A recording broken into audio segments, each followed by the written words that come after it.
Heavenly Father, Lord God, we're so grateful to you for the opportunity to have a conversation. And so we ask right now that you be in the midst, that you bless our guests, and that our audience is enriched by the conversation that we have this morning. It's in Jesus' name I pray this. Amen.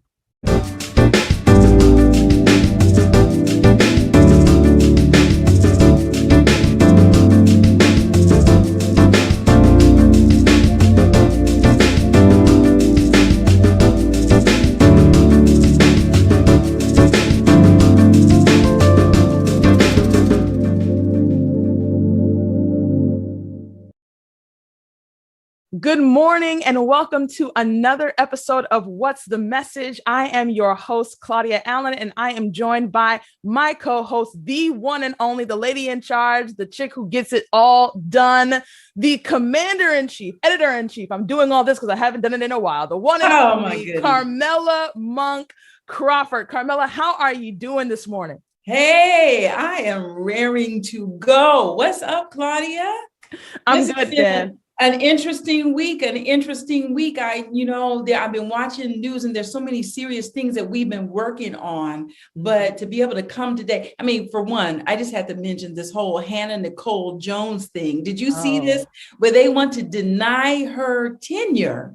Absolutely. Because of her 1619 project, because she did the investigative reports and told the story of the racial origins, the racist origins in America, they want to deny her. I'm thinking about this because we're coming up on the 100-year anniversary of Black Wall Street, the massacre. Oh, yeah, absolutely. In Tulsa. And so we've been working on all these things and I'm just, my heart is pumping hard every day. But then you tell me we got a special guest today, two special guests today. I don't know what to do with myself. Okay.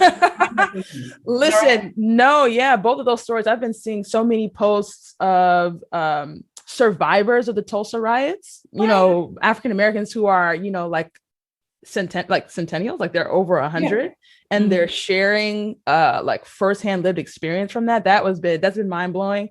And then the fact that they're not giving her tenure actually enraged me, because I was like, if anything, the 1619 project is the reason why she should be given it for that kind of, academic work. But, that's another conversation for another day.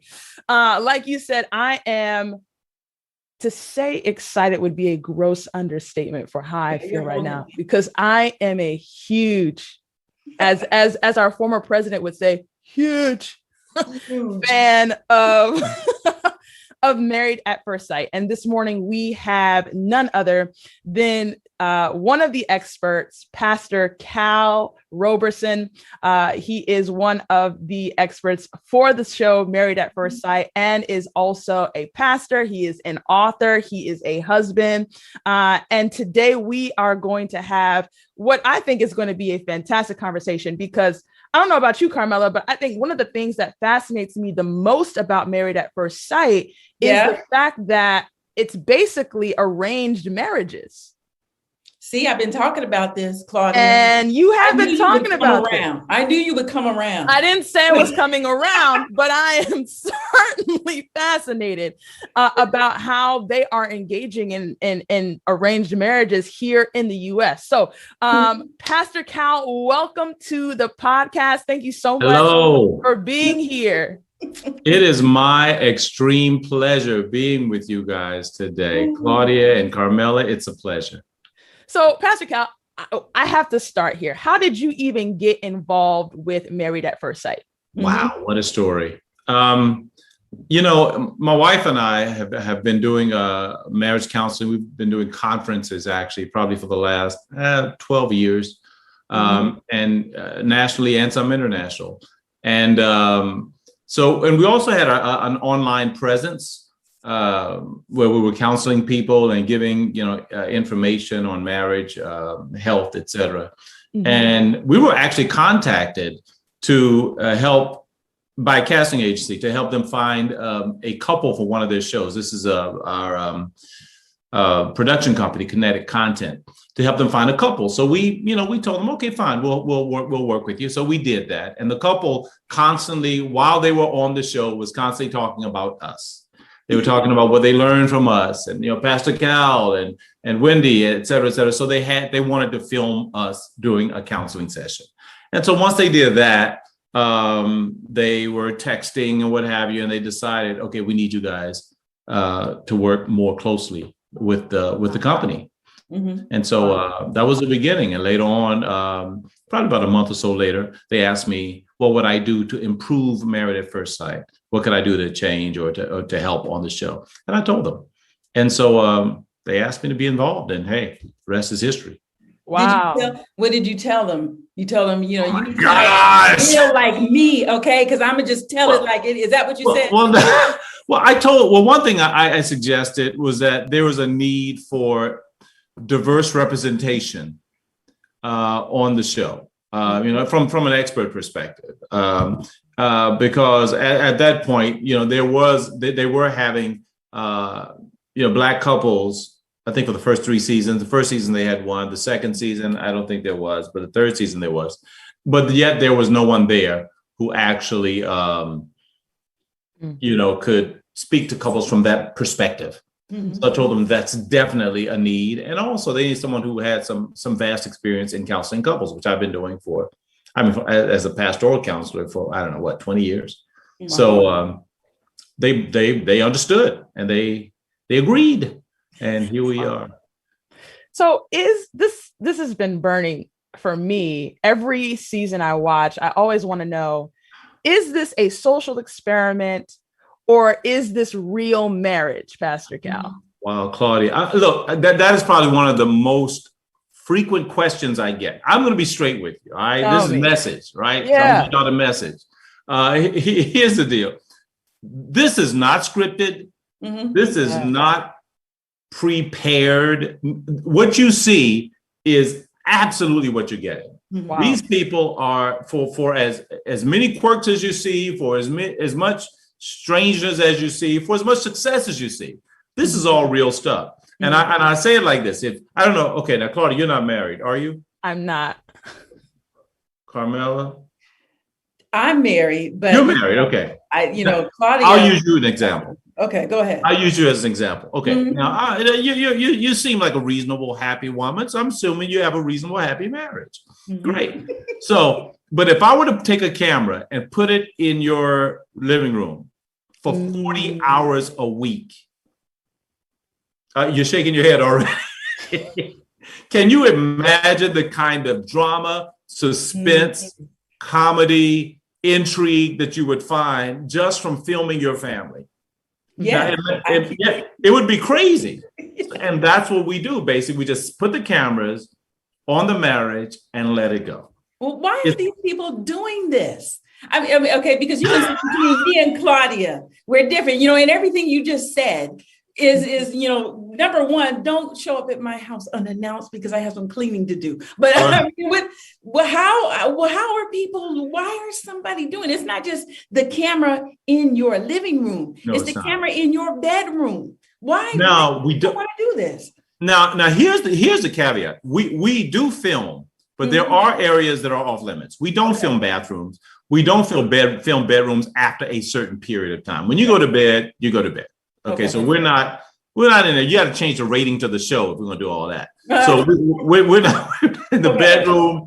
We're not doing any of that. We actually honor people's privacies, very much so. But the reason people are doing it is because people still believe in marriage. And we have roughly about, I think it's like 12 or so after this last season, 15 couples, I think. Is it 15 couples, I think, that are still together, that are married, that are actual marriages. Yeah. We have 9 babies. So people see this and they're like, wow, this works. And all the shows, and I'm not trying to throw shade at, Bachelor and Indian people, but of all the shows out there, right, that are doing this, we have the best statistic for success. Wow. So do you feel like the success has to do with how you guys are partnering people together partially, or is it about the willingness of the participants to do the work? The answer to those questions is yes. I think it's both. The way we partner, and this is what a lot of people don't know, we do not just randomly choose people. I mean, we've had get this. This is mind blowing to me, even when I say it. We've had over 75,000 people apply to be married at first sight. Wow. Closing in on 100,000 people have applied every season. It's off the charts. People, and it tells me that people really believe in marriage. People, and you're not doing this for the money because they don't really get paid. You know, so it's not like that. These people really want to get married and they really believe in marriage. And so we go through an extreme vetting process where you have to fill out a 75 question questionnaire to even be considered. And after that, you fill out over 500 questions. And then after that, our casting department, which is incredible, they vet from that point people who have children. We don't marry anyone with children because we don't want to get kids involved. It's just too much. And if you have children, if you're too young or you're beyond our age demographic, so they vet from that perspective. But then after that, we have to do psychological testing, and then we do background checks and health evaluations and criminal background checks. Wow. And you have to sit with a psychologist, 2 different psychologists on 2 different occasions, for an hour each time. And then you interview with us, and our interviewing process is exhaustive. And then we do a deeper background check. So by the time we've vetted people, we kind of know more about them than you would know about your boyfriend or girlfriend had you dated them for like 6 to 8 months.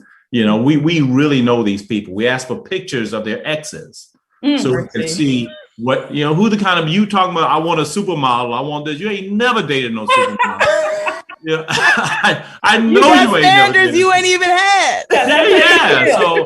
So people have all these standards. I want somebody who's 6 feet. Your last boyfriend was 5'2". You was lucky. Yeah. So we go through all this vetting, and then we do a chart. But what you said a moment ago, you like, people believe in marriage, and that's why people are coming. It seems to me that people like the marriage at first sight model, which goes back to our opening exchange about arranged marriage. Yeah. If you want to do all the background checks, the vetting, the psychological evaluation of the one that I like, the family background, everything like this, yeah, I would try that. So it just seems like a sort of like an extension of a business to me. Oh, absolutely. People are sick of dating, and they're sick of dating apps. People are sick of that kind of thing. What we hear quite often from couples is, we want to get beyond the dating thing and just find somebody for me that I can be compatible with and just settle down. And I think that it's like people don't want to go through all that mess. Yeah. They want to just be married and just be happy. So and the married at first sight part, there's a certain excitement to it. What am I getting? Who's this? There's a certain excitement to it. So it's a fantastic idea. We're not the first to do it. It started from a Danish show. And the first few seasons we copied that, and then we sort of branched out and did our own thing. So it's become sort of a force in and of itself.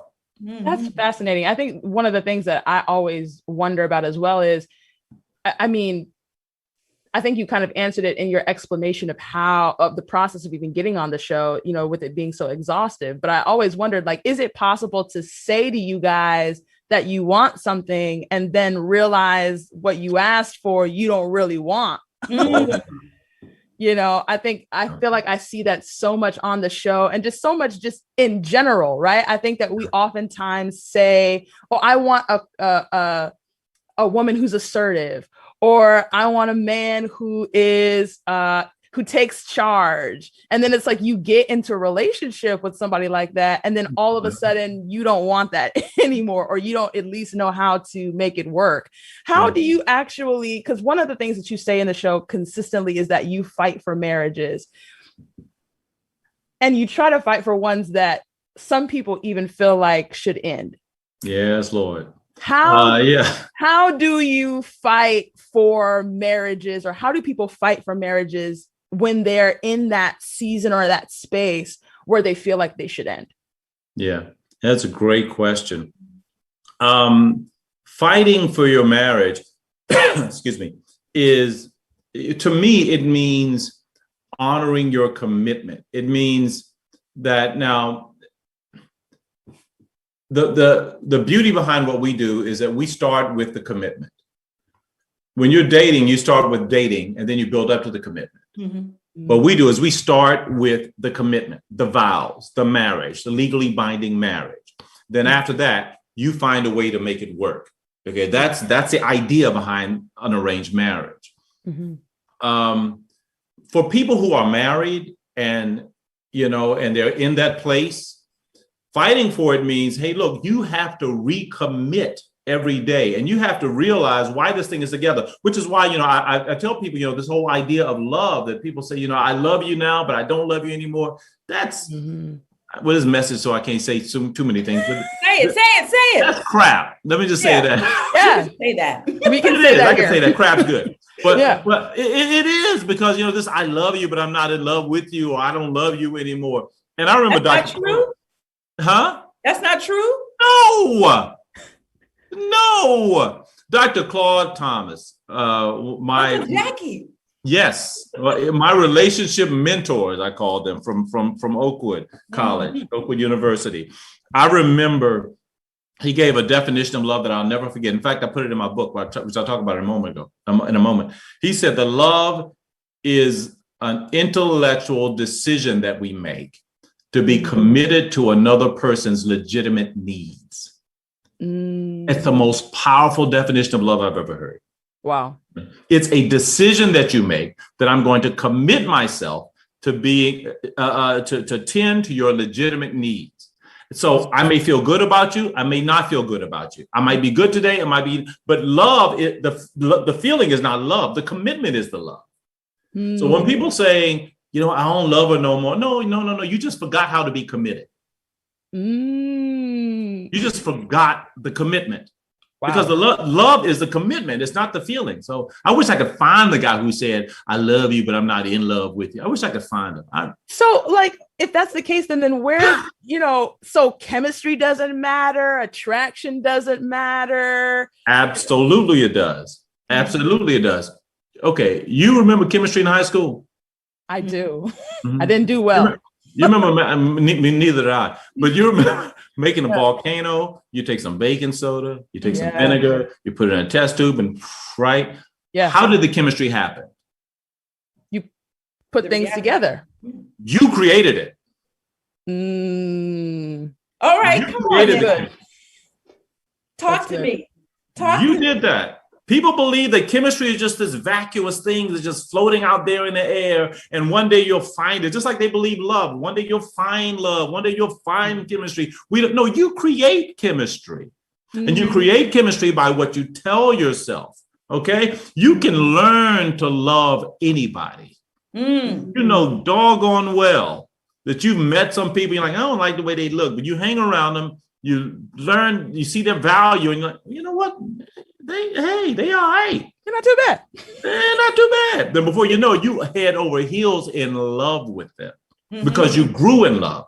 You don't fall in love. You grow in love because anytime you fall, you get hurt. When you grow, you have control of it. You can nurture it. You can water it. You can do what's necessary to bring it to fruition. Wow.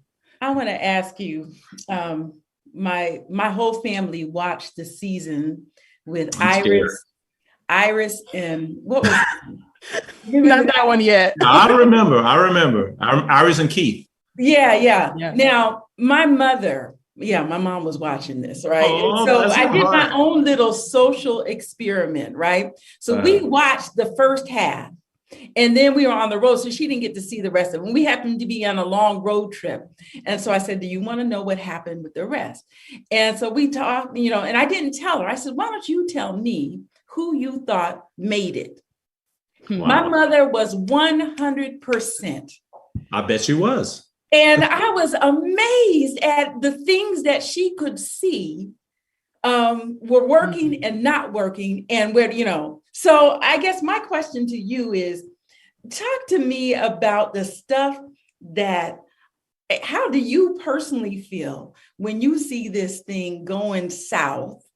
and the fallout and the hurt. And are these people getting counseling afterwards? Because here they just got dogged on national TV. You know what I'm saying? Oh, absolutely, absolutely, yeah. I mean, it's always painful. Now, you know, there was one, Keith and Iris. I had high hopes for them. Mm-hmm. I understand why they chose to go the route they did. Could it have worked? Yes. Mm-hmm. But you know that we all have free will. I do believe that when I see couples that could work and they're just making stupid decisions and they're not listening, Mm-hmm. and just I see it spiraling out of control. You know, it's very disheartening because, believe it or not, I mean, we all, myself, Dr. Pepper and Dr. Viviana, we are so invested in this. Mm-hmm. And we want these couples to succeed. But the reason that couples do succeed on Married at First Sight is because they listen. The ones who succeed listen, and they realize they don't know it all. Bobby and Danielle from Dallas, Texas. Yeah. Bobby was completely attentive. Whenever I talked to Bobby, he took notes. Mm-hmm. And he simply took notes, listened, and implemented. Wow. Greg and Deanna. Greg was the same way. Mm-hmm. Greg was a sponge. Deanna was also. Deanna said something. I don't even know if this was aired, but I'm going to say this. Deanna made the decision. She said, whoever I see standing at the altar, when I open the door, we're going to be married forever. Wow. It's a mindset. Said, I don't care. Wow. Yeah, it was her mindset. Wow. And from that point, I said, this couple will make it, and they're going to make it for the long haul. And everybody now wants a Greg. Find me a Greg. Find me a Greg. Mm-hmm. Well, what it sounds like we need to do is find us some people like you, like my mom, who can help. And here, I mean, I'm really not into arranged marriages, but I just think this is fascinating that people are saying, if I can trust you, I will do this, but I need to find somebody that I could trust. Yeah. Pastor Calvin, go ahead, please. So, no. Do you feel like sex is part of the problem? Because as I've watched several seasons, right, you know, whether it's Iris and Keith, or whether it's Ryan and Clara, or whether it's, you know, Karen and Miles, there seems to kind of be, can you come on the show if you are someone who is slower when it comes to physical touch, if you're not very open to having sex with someone just because you're now legally married? You know, should you just kind of avoid this show altogether if that's your situation? I think that I think you still could be a great candidate for the show, because I mean, to be honest, I mean, let's go back to the first season with Jamie and Doug. I mean, but people may not know this. If you looked at it, they didn't have sex for the entire show, and probably for months after, and they remained married. Of course, now they're happily married. They have 2 children. I mean, they're doing great. And the same for Karen and Miles. As we're talking about them, they are. It was very tough. It was tough for him. And what y'all don't know is that I had many conversations off screen with Miles, you know, just to help him through that. To help him through that, which is what we all do quite often. I mean, all 3 of us. I mean, we spend so many hours that are not recorded talking to people. You'd be surprised. So I believe that sex can be an issue, but I've always believed that it's never about sex. It's always about how you're communicating about sex. It's always about, you know, how you are. I believe that sex is the highest form of communication. And that when you actually get to a point where you're communicating properly, you're communicating in a vulnerable situation, and you're being completely open and feel safe with that person, sex is never an issue, unless there's, of course, some physiological issue. But sex is never the problem, you know, when the communication is in place. It's not. I want to say something about those arranged marriages that Carmela mentioned, though, because what's interesting is that 55% of marriages all over the world are arranged. Right? And most recent statistics say that in India, I think it's like 90% of marriages in India are arranged. Now, here's the beauty of this. Of those arranged marriages, there's only roughly a 6 or 7% divorce rate. Wow. And the question is why?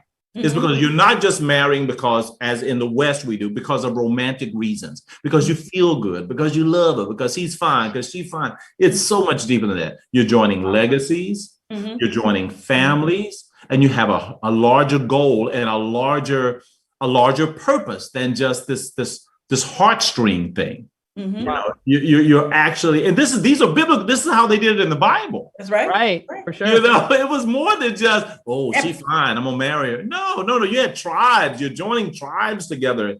It was much deeper. And I'm hoping that's what we can. The camels and stuff, you know. Yeah. That's important, I think. No, but I think, I was talking to some friends about this. It's like marriage has always been a business decision. It has come with territory and land and protection and money, but it was always attached to so much more than these kinds of ethereal emotions that we've made it, as of recent. I think, as we come to a close in our time, oh my gosh. Listen, Pastor Cal, I had so many people in my DMs telling me I had to ask one question. Oh, gosh. What? And who? As we close, and you can use this question to transition into talking about the book, Marriage Ain't for Punks. Yeah, absolutely. I have been tasked with asking about Chris and Paige. Of course. Of course I have been. All right. Come on now. That said, I'm going to be very selective about what I ask. Okay. Please, go ahead. I think what I would like to ask you to talk about is, how does religion influence negatively how we engage in relationships, and ultimately how it can even cause us to stay in broken places and in broken relationships longer than we need to be? Girl, we need another 30 minutes. That is such a powerful question. And I want to draw a line of demarcation here between religion and relationship, between religion and spirituality. Religion can be destructive. Spirituality can grow a relationship. Now, what you find quite often is that people lean on, God, how can I say this? Because I know this is a religious broadcast. People lean on religion. They lean on what their church taught. They lean on the verbiage that they heard growing up. You know what, the Lord don't make it. The Lord don't want. You don't know what the Lord wants because you ain't spend no time talking to him. You don't talk to him consistently. You know, I mean, and we can easily talk about, well, you know what? I believe that God put us together. Stop it. Okay. My thing is this. I believe that quite often we allow religion, because religion in its essence is all about rules. It's all about rituals. It's all about doing the things. Spirituality is about connection. It's about relationship. It's about hearing from God. And there's a difference between hearing from God and hearing from the church. Wow. Can I say that? Is it okay? Oh, yes, absolutely. There's a big difference. And I think that it does ruin our relationships. It does ruin marriages, because quite often, he beat me, but I know I can't leave him. He treat me like a dog, but I know I can't leave, because it ain't because God ain't telling you to leave. It's because you're afraid of what the church is going to say. You're afraid of what the church has taught you. The church has taught you. But look, if we're going to go deep, I don't know how much time we got, because I don't talk about my book. But look, there's a situation in the Old Testament where David had Uriah killed and stole his wife. Right? He stole his wife, had Uriah killed. And you remember when Nathan came to him, and he told him, he said, look, man, there's a story. And he told him a little story about, a man had a she-goat, et cetera, et cetera. And he pretty much indicted David and said, you're the man who stole this man's only goat, right? Only wife. So David was but there's something that God told David that I think is often missed. It says, David, I would have given you wives. I did miss that. Wow. Read that story again. God told David, I would have given you wives. Now, which lets me know that God says, first of all, God understands humanity. Now, I'm not saying go out there and get yourself a bunch of wives or a bunch of husbands. I'm not saying that, because God says he would have done it. Okay, so the whole idea here is that God understands humanity. He understands our failings. He understands that marriages fail. He understands that sometimes it might take one, might take two, might take three. Church says, nope, that's it. Just one. Stick with that one till you die. Get beat to a bloody pulp. Let them treat you like a dog so that you're not worth anything, so that your self-esteem is in the gutter, but at least you're fulfilling the dictates of the church. No, that is not spiritual. That's religious. Now, mercy. I believe that marriage ain't for punks. And here's my transition. Okay. I believe that all marriages can survive if you have two people who have the presence of mind to connect and understand that commitment of marriage. And you also believe that, once you get into this thing, like I was saying about Deanna, that it makes no difference. We're going to die before we leave here.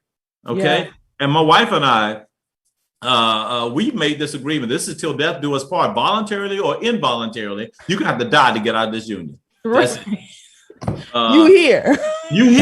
All right. And so for the last 20 years, I put all of what I know, I poured this into this book, Marriage Ain't for Punks. And Marriage Ain't for Punks is, I believe, it's been called like a Bible for relationships. Wow. And it actually covers everything. It is not just for married people. We talk to people who want to be married. We talk about people who are divorcing. It even speaks to how do I get out of this situation and still remain civil? Wow. How do I get out of the marriage without losing my mind? So it ain't no joke. It ain't no joke. And it's a straightforward, unapologetic foray into relationships. No nonsense guide. So I'm not cutting. I got no cut cards here. None. Yeah. I wonder about the title as we're winding down. You picked that title, and it seems to me, based on what you said earlier about, I wish I could find the guy who said, I just don't love. It sounds like when you say marriage ain't for punks, there are some folks that you get frustrated with. And you trying to ask him to call up. Am I reading right? Yeah, you're reading. Yeah, you're reading right. Because yes, I so believe that. The reason we have such a high divorce rate is not because marriage doesn't work. It's because people don't work. Marriage. People say my marriage doesn't work. Marriage ain't the thing that's supposed to work. Marriage is not supposed to work. People are supposed to work. Marriage is just the institution that people get into. You're supposed to put in the work. And if you put in the work, your marriage can succeed. But men, I've heard so many men talking about looking for a Proverbs 31 woman.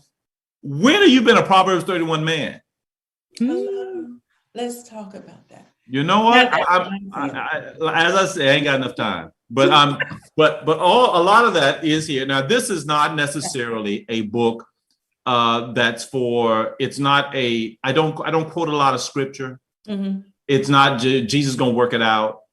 It's not, just pray about it and God will make it okay. It's a practical, no nonsense guide, and it's designed to cross the bridge. Whether you're a Christian, whether you're an atheist, whether you're whomever, this book can actually help you. And you can pre-order it wherever books are sold, actually, on any website. It's going to be, and I'm shout out to Hachette Publishing or Faith Words Publishing for just doing an incredible job. And you can buy it wherever books are sold. Look in your Walmarts, whatever. It's going to drop on, I'm saying it like it's an album. It's going to drop on September 7th. All right. Right. September 7th. Get Marriage Ain't for Punks. There it is. No, but seriously, I think, guys, we bring people on to talk about their books all the time, and more than likely because we believe in them or because of Carmel and I have already read them and we feel passionately about them. And so I was saying that jokingly, but I also mean that, like, get the book, because I definitely think, based on what I have seen and what we've talked about just this afternoon, Pastor Cal, you know, you clearly have just a perspective about marriage that is not often shared. Mm-hmm. It's not often talked about. And I think that it really can be an answer to what we're experiencing. I mean, there's so much talk out right now. I mean, people are listening to everybody from, what's that man's name? Derek Jackson to Brother Samuels, and, you know, all these other gentlemen who I think are not giving a holistic picture of what marriage is and how it can be of benefit to both men and women in a healthy way. And I think that is what is so critical about this conversation. So all you guys, make sure that you get Marriage Ain't for Punks. Where can they follow you, Pastor Cal? They need to stay up to date with everything that's going on. Instagram, of course. I am Calvin Roberson. I am Calvin Roberson on Instagram or Facebook. We have even a Marriage Ain't for Punks Facebook group. And YouTube channels. You can hit me up on any of that. LinkedIn, I don't know wherever. I don't think I've done TikTok yet. I'm not too familiar. Don't know how that works. But the rest of them. It's okay. I refuse to TikTok either. As I say to my friends, I refuse to talk or tick. I'm not. No, thank you. But otherwise, on all other social media platforms, you can find me. Man, thank you so much, Pastor Cal. Oh, it's my pleasure, Claudia, Carmela. Fantastic. Thank you so much, guys. Guys, the conversation is only beginning. We have another guest that we are going to welcome to the virtual stage right now, none other than Dr. Peace Amadi. She is a mental health expert and a psychology professor, serving as a speaker, coach, content creator, and the host. And she is recently the author of a book called Why Do I Feel Like This? Peace. Dr. Amadi, welcome to the podcast. Thank you so much for being here. Thank you so much for having me. And peace is totally fine. So why did you write this book? I know the book comes out next week, March 25th. Why did you write this book about why do I feel like this? Yeah, so thank you I love this question. It really goes back to kind of my experiences and what I know is so many other people's experiences when it comes to mental health and the church. And there's this sort of underlying expectation, underlying directive to when we are feeling difficult emotions, or when we're struggling with our mental health, that we need to pray. That is how we heal. I'm not against prayer. Obviously, I'm a woman of faith myself. I believe in the power of God. I believe He is the ultimate healing source, but I also love and respect my field, the field of psychology, the field of mental health, and all of the research that has gone into understanding why people feel what they do and what they need to heal. So I wanted to write a book that would bridge the gap for people, that would let them know that it is not abnormal that you're feeling things like anxiety and depression. And not only is it abnormal, it's an important time to think about what your emotions are actually trying to tell you about your life and about your relationships and about your worldview. And on top of that, there are tools that we can use to relieve our tough experiences and to begin to heal. So I wanted to write a book that would bridge all of that and that would make it okay to really dig into our healing journeys, even as people of faith. Wow, that's powerful. I was reading at the beginning of your book, and you're really setting that whole idea up, but that frustration of not feeling validated in your feelings. And I guess so I have several questions along that line. When you talk about spiritual bypassing, would you kind of give us an idea about that concept and why is it a bypass? Yeah. So spiritual bypassing is anytime we use a spiritual idea to sort of belittle and minimize our emotions. So it would be like saying to someone who's in emotional pain, just let go and let God. Okay. Something that we've probably all heard, something that maybe as the sender of this message, we feel like is going to be impactful and is going to encourage someone and shake someone up into being like, oh, I just need to, let go and let God.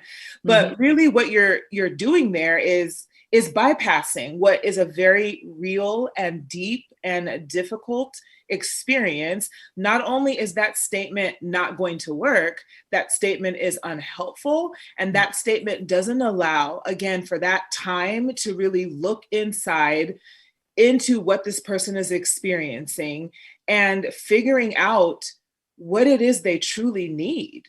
When we don't, I call it entering into someone's pain. If in that moment, someone is having difficulty trusting God, they probably have a reason to. And they probably need time to really look at what it is they really understand God to be. So as an example, when we say something like, God never forsakes us, God won't forsake us, what does that really mean?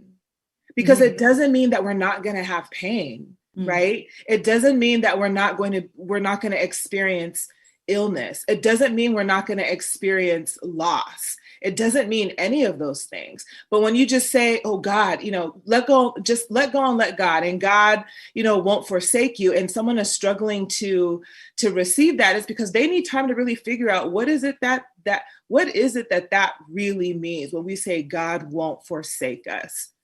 So in other words, you're saying that there is both seemingly some dissonance with some definitions. So there needs to be a better theological definition for some of our spiritual beliefs, as well as a greater definition around very real psychological needs.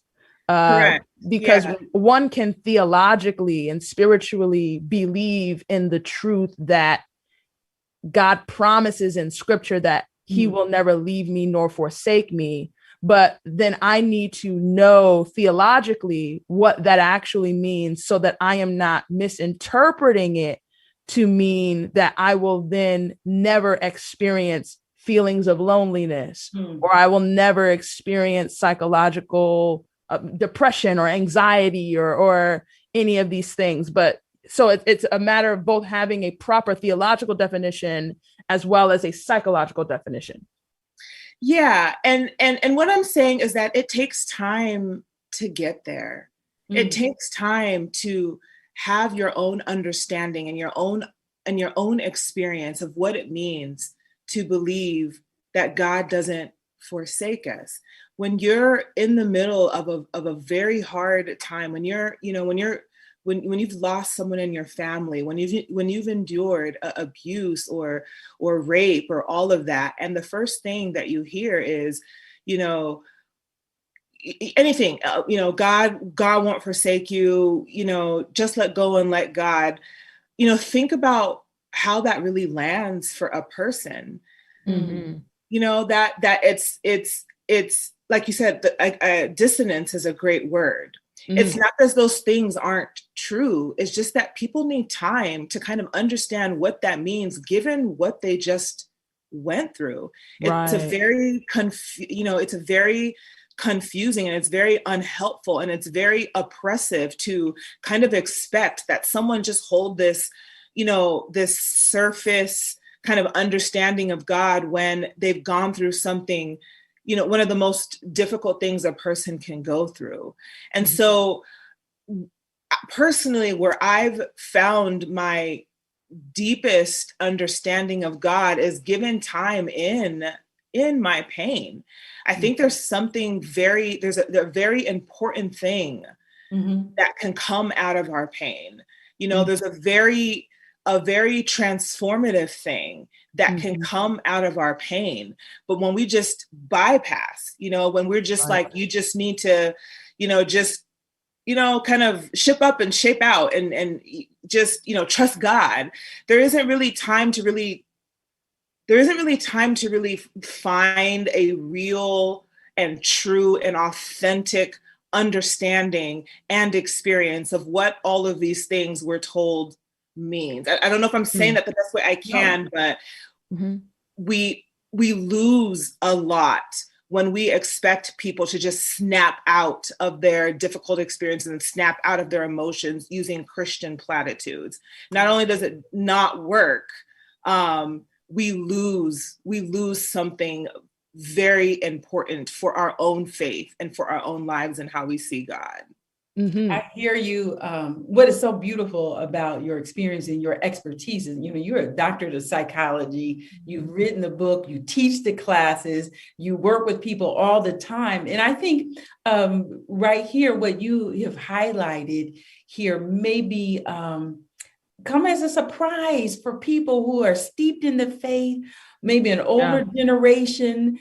Maybe that worked for them. I don't know if it did or not, but the idea is that I want to share something that has gotten me through, or to be able to give you something that will help. And I guess it sounds to me that you have ideas about what you can actually give that would help, and ways that are informed by your faith. I would love to hear about that. Yeah. So the most helpful thing to tell someone when they're in pain, and you can even evaluate this by thinking about what you would want to hear when you're in pain. I think that's a helpful way to kind of understand this. Like what's been helpful for me when I've been going through something to hear. Mm-hmm. But coming from a mental health perspective, coming from a therapist perspective, and being in the trenches with people and knowing what actually helps people and what keeps people stuck, the two things that people need when they're in pain is acknowledgement that their pain is painful. It's literally saying, this is so hard. This is painful. This is terrible. I can't believe this happened to you. I hate that this happened to you. I'm so sorry. My heart hurts with you. This is awful. I can't imagine. Any statement that communicates that you validate the reality and the depth and the gravity of someone's pain is what we all need. And if you think about it, because the way I look at the word, I look for where God does that. God does that a lot. God mirrors our pain a lot. And, the saints and, the scribes, the people who wrote these, beautiful books that we read also do that. Look at Psalm, there's just so much mirroring and externalizing of just deep pain that we sit with as a reader, because there's room for that. There's space for that. It's appropriate, and it's what the soul needs. So as someone who is listening to someone else who's in pain, the first thing we need to do is just acknowledge the reality of it, not be so quick to try and fix the problem, not be so quick to try and, placate it with kind of an oversimplified statement, as I was referring to before, and just acknowledge it. The second thing is just to provide presence. It's just to say, I joke that a lot of times when our loved ones are in pain, we don't know what to say, right? We're literally thinking in our head, oh my gosh, I don't know what to say. I don't know what to say. I don't know what to say. And I say that. Say, I don't know what to say right now, but I'm here with you. I'm going to sit with you until you want to be by yourself again, or you can be by yourself again. I'm not going to let you go through this alone. Sometimes I don't even say words. Sometimes I just take my hand and put it on their lap, and I'm it's just, I'm here. Like, I'm here. I'm not going to try and explain to you why you were raped, because I don't know. And I'm certainly not going to tell you that you got raped for a reason. What type of sense does that make? Yeah, absolutely. You know what I mean? Yeah. I'm not going to tell you in that moment to forgive the person who raped you. I'm not going to do any of that. All of that takes time, time. We know what the religious ideals are, but there's nothing in the Bible that says anything needs to happen tomorrow. Yeah, for sure. It's just not psychologically appropriate. It's not psychologically possible. So when we are trying to make someone do things because it's what the word says, and we're creating some sense of urgency for doing, biblical ideals, again, it's not going to work. It's not helpful, and it's not what the person needs to hear. Yeah, that's so great. One of the things that came to my mind while you were sharing as well is sometimes we experience spiritual bypassing, not only from other people, but we spiritually bypass ourselves, you know? And so it's like, how do I also kind of reconcile internally, right? You know, we just came off an interview with Pastor Cal. And, you know, if I think about Chris and Paige, you know, Paige is this beautiful Black woman, you know, in this arranged marriage on national television. And she's finding herself in nonstop verbal abuse, emotional abuse. This gentleman is continuing to engage with her sexually in spite of telling her consistently that he finds her unattractive, you know, on and on and on and on, right? And then when people come and ask her, well, hey, you know, do you want to terminate the relationship? Do you want to leave? Do you want to go? Her immediate responses are these responses that you're giving within this spiritual bypassing of, well, God brought us together. God's doing this for a reason. I just need to be faithful to the Lord, blah, blah, blah, blah, blah. And so it's so true, everything that you're saying. And I'm also wondering now, what do people do, or how can people rectify the spiritual bypassing they're doing to their own trauma? Yeah, that's a great question. And my response to that is for people to actually begin to ask themselves, what do you believe truly God wants for you? Truly. I know the things we're told to say, I know the things we're told to believe, but what is your true image of God? Someone who, you know, is saying, those of us who look, you know, who really hold to that picture of God being our Father, you know, you know, what do you really think that means? Someone who wants you to like hurt all day, you know, someone who wants you to not be taken seriously, someone who wants you to be belittled, be disempowered, you know, for people to betray you, for you not to be able to trust who's around you, for you to feel anxious inside all the time. Is that what you really think God wants for you? Because what you're telling yourself is giving people in your life permission to do that all day. Wow. And again, I get it. I get the things that the things we've been told to tell ourselves, the easy things. But at the end of the day, what is it that your Father truly wants for your life? Would be the question I would ask myself. And is what my life looking like right now? And is the way I'm allowing people to treat me day in, day out, really what I think God wants for me, my Father, my daddy? Really? I think we have to give ourselves permission to really look at who we think God is to us and what he wants for us. How would you answer the charge then of, I guess, of relativism? How would you counter someone who says, well, if everybody, and don't get me wrong, I agree with what you're saying. And I have heard people talk about people, particularly people in abusive relationships, that no, you never let that go. You have to keep trying. You have to keep working. And they didn't even want to engage in the conversation. But, you know, I guess, so I agree with that. And I get it. I'm not saying anything against it. I guess I'm saying for the people who say, this is not right for me, I'm looking at this, I can't do this. I mean, how do you answer the charge of relativism against maybe scripture or principle as people see it? Yeah. You know, I would say that I understand where that comes from. You know, I've been a church girl my whole life. And I would just say, you know, there's another way to think about this. You can't force or change anyone's view of anything. You know, you can just invite them to consider another way. I don't judge people for, you know, what they know.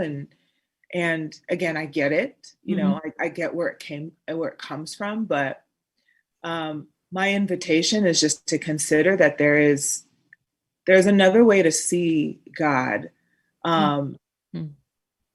there's another way to see God, and it's an invitation to explore. It's up to you to want to look at it. From a mental health perspective, I will tell you that, the truest, that the happiest, most fulfilled, most whole, most, people living with zeal are people who look at God, who wants them to heal and find freedom and just be okay, just be okay. So that's what I would say. You can't, it's an invitation. It's an invitation that I hope people explore for their own sake. No, that's great. I really appreciate you coming. I know you have a 9 a.m. You are on the West Coast. And so thank you so much for spending even just a little bit of time with us. Please share with our audience how they can get your book, how they can follow you on social media, and support everything that you're doing. Yeah, thank you, ladies, for having me. Yes, you can stay connected with me on Instagram at It's Peace Amadi. And this is what the light's probably washing it out, but this is what the book's looking like. Why do I feel like this?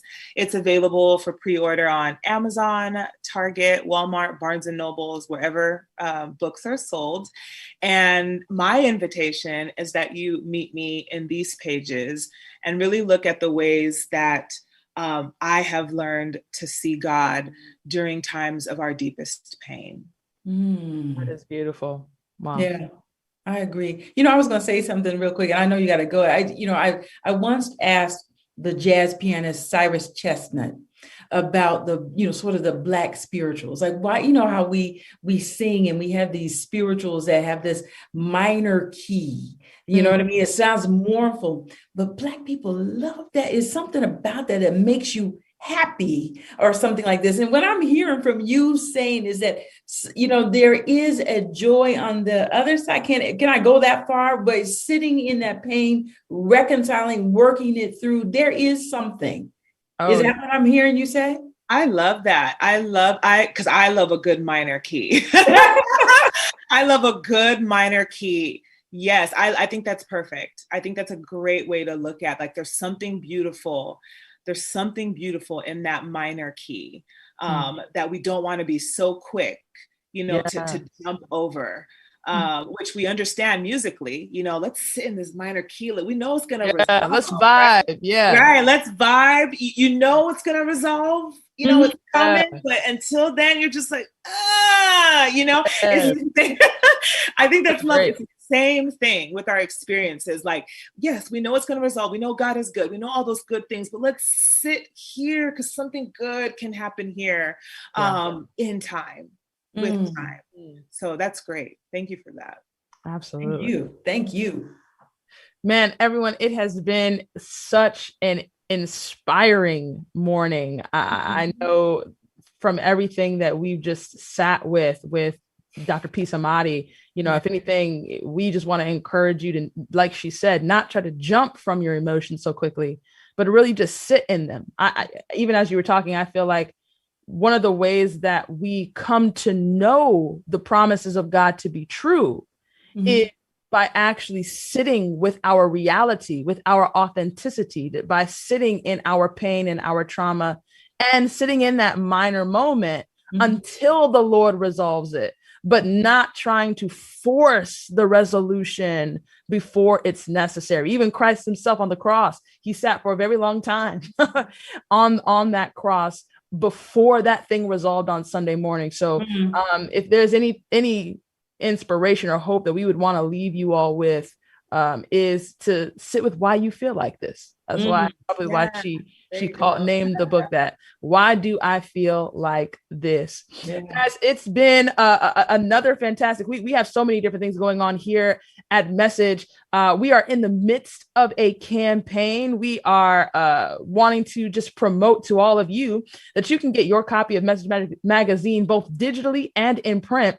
So make sure that you visit our website at www.messagemagazine.com and make sure you get your copy. This May-June issue is featuring an article from the one and only Jamar Tisby. He is our cover. And it was such an honor to have him share his gift and talent with us for this issue. So make sure that you get this copy. Make sure that you are subscribed. Make sure you're reading these articles, because there is stuff in the print that is not on the website. I try to tell you this every week. So make sure that you are getting all of the goods, because I'm telling you, there are just fantastic recipes from Miss Donna Green Goodman. There are tips. There are financial information from our finance columnist, Ruthven Phillip. We've got an Eyes on the Times piece every single issue. And so you really just want to make sure that you're getting all of this relevant content. Do not allow yourself to only get one aspect of Message. If you're only tuning in on Thursdays, you're only getting one aspect of Message and you're missing out on so much amazing content. So please make sure that you are subscribed and either getting our digital magazine or our print magazine. Carmela, what's on your heart? I see you over there shaking your head. That made me laugh real quickly, because my husband and I are talking about this thing. He was talking about when he was single. He's like, hey, ladies, you're missing out on all this goodness. I was like, honey, that would have worked on me. That line would have worked on me. And I said, you said that one with me. You're missing out on all this goodness if you are not subscribing to the magazine and you're not sharing it with someone. You're missing out on all this goodness. Absolutely, guys. So please share, download, get your hands on everything that we're doing. I'm telling you, you don't want to miss out. You're not going to be sorry. Listen, I don't lie. I'm dramatic, but I don't lie. I'm telling you, there is content that is going to so richly bless you and so richly bless others.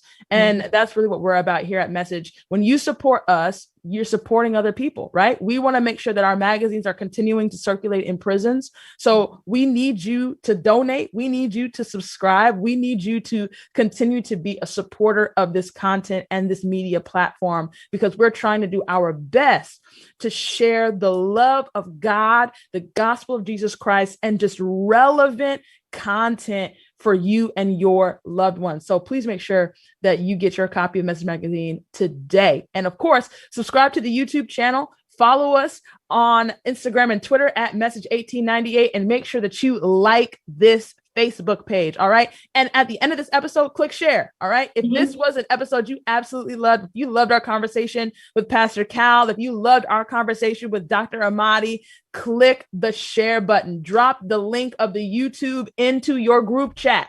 Drop it into your Facebook group. Let people know about the information that we just shared right here on What's the Message. We'll be here next week. We have another amazing guest, none other than Terrence Lester. He is the founder of an amazing nonprofit organization called Love Beyond Walls that does amazing work around poverty awareness, particularly within the homeless community. And so you do not want to miss that. He also is releasing, or just released, a book this week called We Stand, or When We Stand. And so Carmela and I are going to be reading that and talking and dialoguing with him about his work and about how we can be more aware about the poverty around us and how we can be more engaged and hands-on with helping to fix that issue. So you want to make sure that you tune in next Thursday at 11 a.m. Eastern time, same time, same place. Like I always say, just a different conversation. I'll see you next week.